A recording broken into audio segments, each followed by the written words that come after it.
You live in a little fantasy world, don't you? Don't you?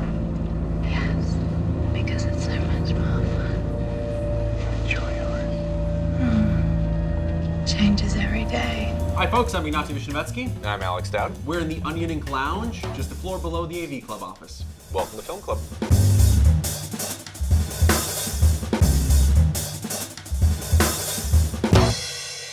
I think if there's any Terrence Malick movie that can be accused of disappearing up its own ass, I think this is the one. Just one.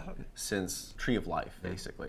So Tree of Life to The Wonder, this one, Night of Cups. Sure. I think this is the one that takes it the furthest. As much as I love The Tree of Life, I do think he's been teetering a little bit on self-parody since then with the way that he approaches the voiceover in his films, for example. And I mean, yeah, this movie is basically all voiceover and steady cam shots. this one does push the self-indulgence. It's going to turn some people off. I mean, I think that his specific style and the way that he shoots films and the atmosphere that he brings is just so intoxicating that I think it can carry you through. And I do think this is a better film than To the Wonder. And I think the problem with To the Wonder is that he's dealing with something really complicated, a failing marriage. Very obliquely. It's so submerged into the film. But this one I think works better because he's not attempting to diagnose these individual relationships. He's dramatizing his time in the 70s when he was this sort of hotshot Hollywood screenwriter and going to parties with famous actors. And though the film is set in contemporary times, it feels very much like his sort of meditation on that time in his life. He's sort of following a character who's just moving from one woman to the other. It was played by Christian Bale. You have no idea how long any of these relationships last. Right. In many cases, you have no idea how they start or how they end. They Right. just come and go. I mean, there's so little context. Right. The movie's broken up into chapters, each one of which is titled after a tarot card.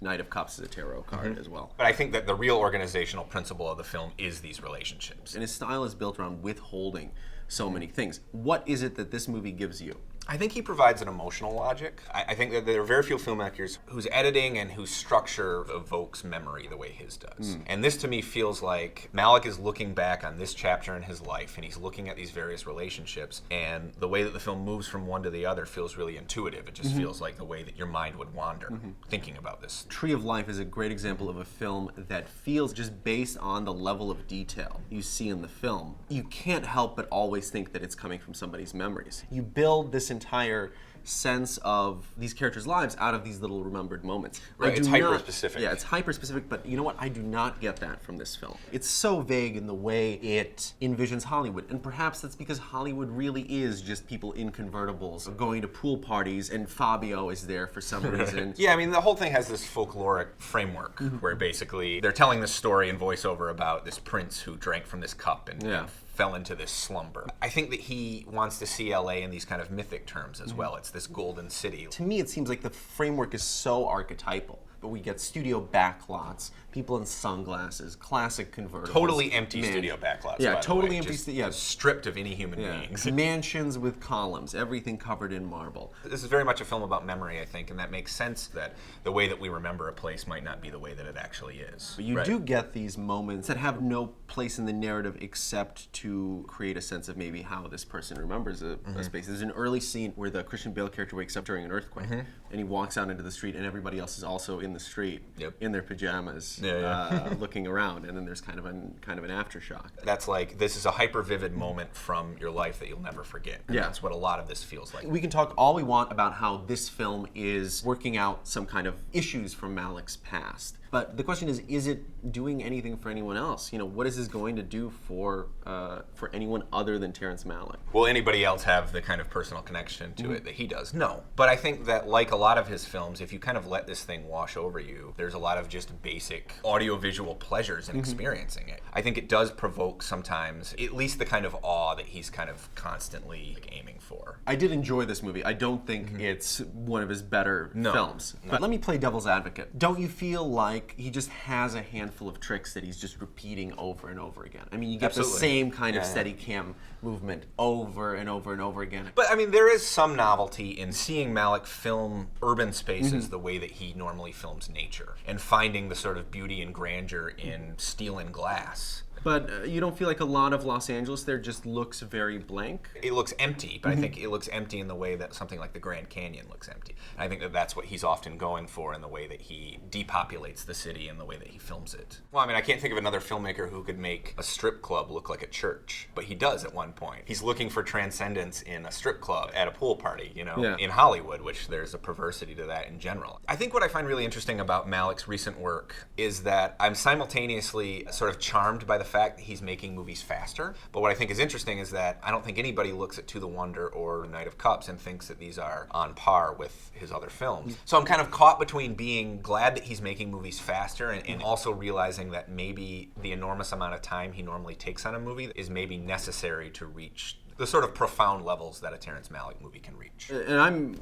often asking the questions here because I'm a little bit of a Malick skeptic. Okay. To some degree, I enjoy every one of his films. I don't find them, I think, as profound as perhaps a lot of other people do. Do you feel like the pace that he's working at now, does that kind of devalue the work? And do you ever think he's going to make another big, towering sort of masterpiece? Number one, I don't think it devalues it. I think that he's making a different kind of film, and I think that these movies are maybe a little more difficult to connect to than his iconic earlier work. Will he ever make a big film again? Will he ever make anything as accessible as Badlands? No, he'll never make anything like Badlands again. Put me on the record now.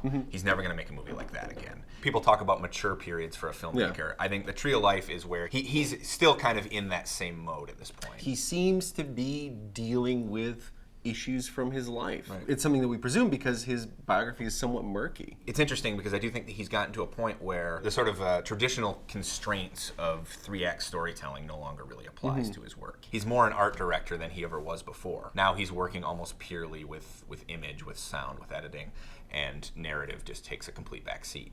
But is he really doing anything with these biographical subjects? Do you feel like this is saying something about anything more than just Terrence Malick? I think there's stuff that you can probably take from Tree of Life. Tree of Life is a bigger, richer film to the extent that it takes us back to the beginning of the world and the universe, you know? It is sort of the story of his childhood, but it is also about how people exist within this larger canvas of time. And that takes enormous hubris on some level. Oh, it takes some serious balls. To basically square your own childhood to go from the beginning of the universe all the way to the moment when you were, a little kid in suburban Texas. But it takes courage too. And one of the things I really like about Malick and I like about his recent stuff is that I think he's risking people thinking he's pretentious. He's risking people thinking this is silly, and I don't think he cares. This is the way that he expresses himself as a filmmaker, and I think that takes some degree of bravery, and that it's pretty endearing to me.